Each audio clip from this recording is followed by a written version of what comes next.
Good morning everyone.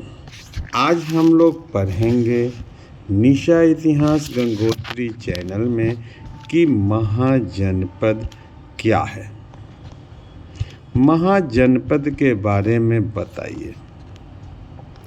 महाजनपद की राजनीतिक वातावरण को बताइए। राजतंत्रों और गणतंत्रों के उदय की विवेचना कीजिए महाजनपद काल में, या उसकी प्रशासनिक व्यवस्था को बताइए, या उनके गणतंत्र की शासन प्रणाली की विशेषता को बताइए। तो इन सब बात समान है, हम सब बातों पर आज चर्चा करेंगे। पहला आता है कि महाजनपद जो है उसकी क्या है। महाजनपद तो भारतीय इतिहास में महाजनपद युग एक अत्यंत महत्वपूर्ण काल था।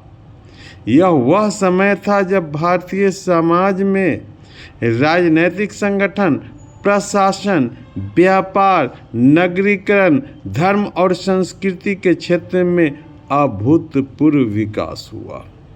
तो महाजनपद काल का काल क्या था? तो 600 ईसा पूर्व से लेकर 400 ईसा पूर्व के बीच माना जाता है। इस समय आर्यों की सभ्यता जो है वह पूर्वी भारत तक फैल चुकी थी और विभिन्न छोटे छोटे जनपद मिलकर बड़े बड़े राज्यों में परिवर्तित हो रहे थे, जिन्हें हम लोग महाजनपद कहते हैं। अब आता है कि महाजनपद का अर्थ क्या हुआ। महाजनपद शब्द दो शब्दों से मिलकर बना है। महा अर्थात बड़ा और जनपद अर्थात जन यानी लोगों का पद या लोगों का निवास स्थान या स्थान अर्थात जनता का बड़ा निवास स्थान या बड़ा राज्य, वही महाजनपद कहलाता था। अब हम लोग पढ़ेंगे कि क्या परिस्थिति थी। तो उत्तर वैदिक काल में अनेक साम्राज्यवादी युद्ध हुए तथा कुछ अत्याचारी शासक हुए जो पड़ोसी राज्यों पर आक्रमण कर उन पर अत्याचार करते थे। इनसे बचने के लिए निर्बल जनपदों ने गणराज्यों में मिलकर अपना संगठन बनाया और इन्हीं संगठनों को महाजनपद कहा जाता है। इस काल में 16 महाजनपद हुए। तो हम लोग देखते हैं कि महाजनपद जो है वह बड़े बड़े राज्य थे जो 6ठी शताब्दी ईसा पूर्व में उत्तरी भारत में अस्तित्व में आए। अब इन आपस में छोटे छोटे जनपद मिलकर बड़े जनपद बनाए और इन्हीं में से 16 महाजनपदों का उदय हुआ। अब आता है कि 16 महाजनपद का संख्या और नाम। पहला प्रश्न आता है कि यह 16 महाजनपद शब्द जो है वह कहाँ कहाँ किस पुस्तक में से ली गई है। तो हमारे प्रसिद्ध पुराने बौद्ध ग्रंथ हैं अंगुत्तर निकाय, वहाँ से महाजनपद या 16 जनपदों का उल्लेख मिलता है। इसके अतिरिक्त महावस्तु जो बौद्ध ग्रंथ हैं वहाँ भी इसकी जानकारी मिलती है। इसके अतिरिक्त रामायण और महाभारत में 16 जनपदों का उल्लेख मिलता है। इसके अतिरिक्त हम दीघ निकाय, जैन ग्रंथ भगवती सूत्र, अष्टाध्यायी और पाणिनि के बुक में भी 16 जनपद का उल्लेख मिलता है। अब आता है कि यह 16 जनपद हैं कौन। पहला स्थान आता है अंग, जिसकी राजधानी चंपा थी।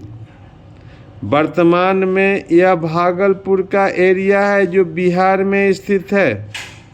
दूसरा राज्य था मगध, जिसकी राजधानी राजगृह थी। बाद में यह पाटलिपुत्र में बना। तीसरा काशी जिसकी राजधानी बनारसी थी। चौथा कोसल जिसकी राजधानी श्रावस्ती थी। कुछ स्थान पर श्रावस्ती को अयोध्या भी कहा जाता है। पंचमा महाजनपद बज्जी था जिसकी राजधानी वैशाली थी। छठा मल्ल था जिसकी राजधानी कुशीनगर और पावा थी। सातवां चेदी था जिसकी राजधानी बुंदेलखंड के सुक्तिमती थी।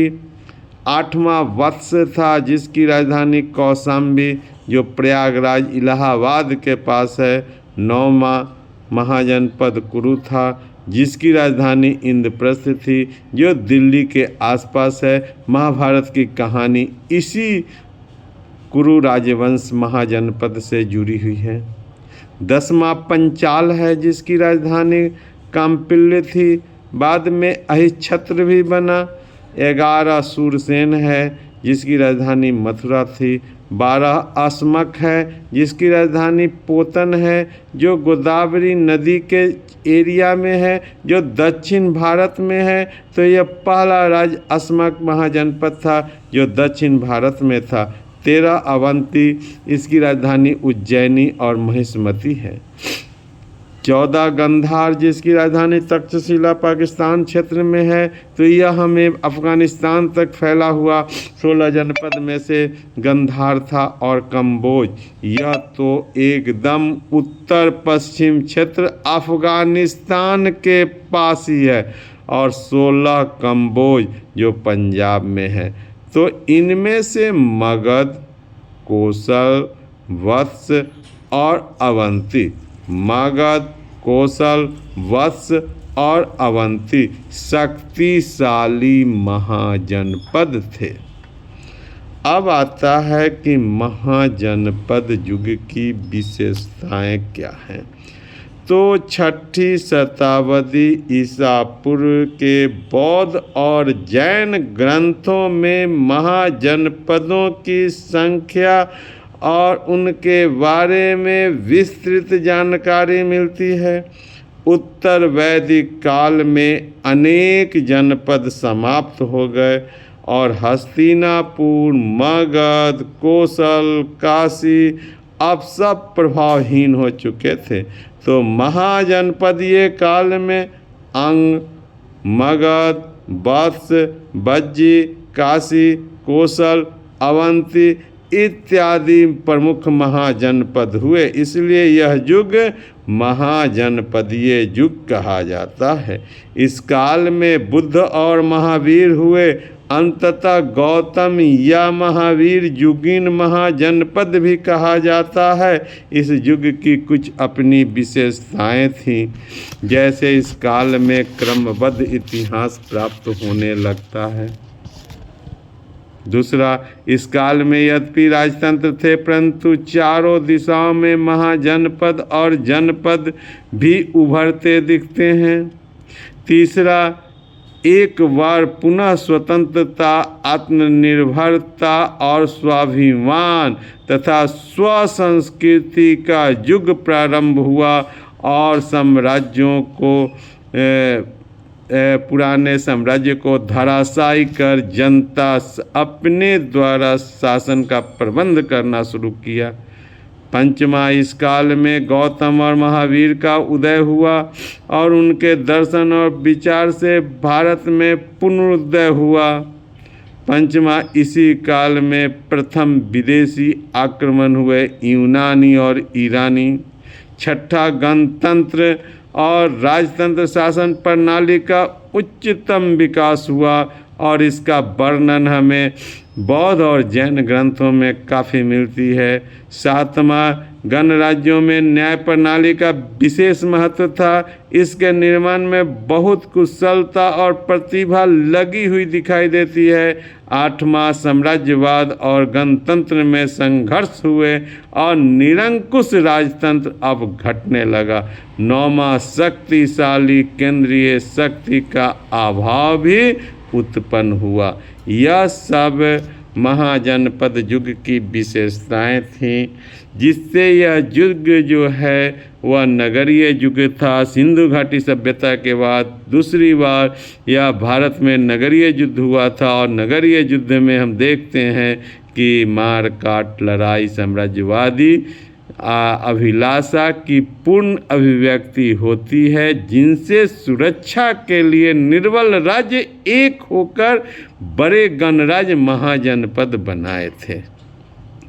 अब आता है कि महाजनपद की विशेषता क्या है, जिसके बारे में हम अब आपसे अगले क्लास में बात करेंगे। तो आप लोगों से आग्रह है कि निशा इतिहास गंगोत्री चैनल को सब्सक्राइब कीजिए, शेयर कीजिए, लाइक कीजिए और दोस्तों के पास भेजिए, ताकि यह आपसे छनकर जन जन तक इतिहास पहुँचे और भारतीय इतिहास को और विश्व इतिहास को प्रत्येक नागरिक को बताने में, समझाने में, हमारी मुहिम में मेरी सहायता कीजिए। जय हिंद। Thank you.